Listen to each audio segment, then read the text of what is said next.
Hi, I'm Figment, and this is just a very short video just to cover up Makeup Gain. I could have squeezed it in that other video, but like I said, I didn't want to get past 10 minutes, and I can't make videos past 10 minutes, so I don't know. Anyway, quickly and briefly, this is not going to be a standalone video. I just want to, like I said, couple this for you guys. So it makes sense. Makeup Gain, that was the last part about compression that I didn't really, well, the last part about the Comp 01 that I didn't really talk about. Now you can't see that knob here. There isn't a knob here, that's why you can't see it. There is not a knob here for makeup gain. It has an auto gain just built into it, but it is there, and that's the last kind of part about a threshold. The last part about a compressor I didn't cover was the makeup gain, because I spoke about the threshold and the ratio and the attack and the release time, what that does to an audio signal, um, and basically what that is going to do. Okay, I have a good way of showing this too. What that's gonna do is, if you remember my previous video where I was talking about dynamics,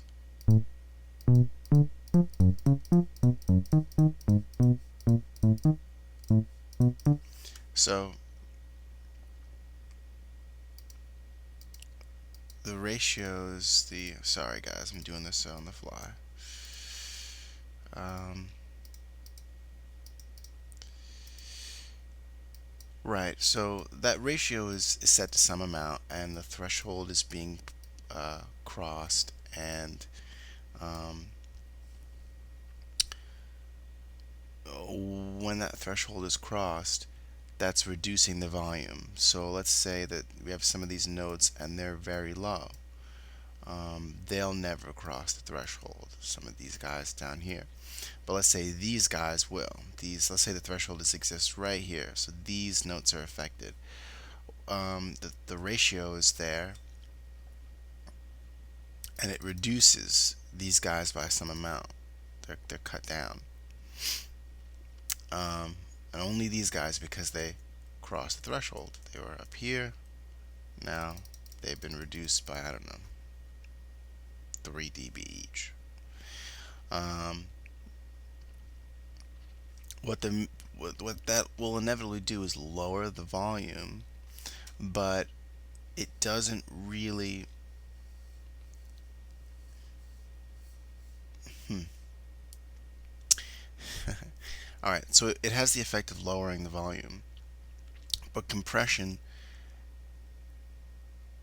it narrows the gap between the highest volume levels and the lowest ones, and the makeup gain adjusts for the bottoms.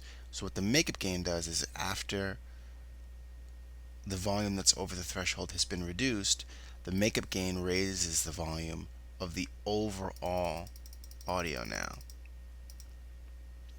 And this can have the effect of the ratio coming in, like I said, or the threshold being crossed, and then a raising of the volume, and then eventually you're going to get a much more evened dynamic situation, or much more evened out volume levels than, let's just jump back a whole bunch, than before.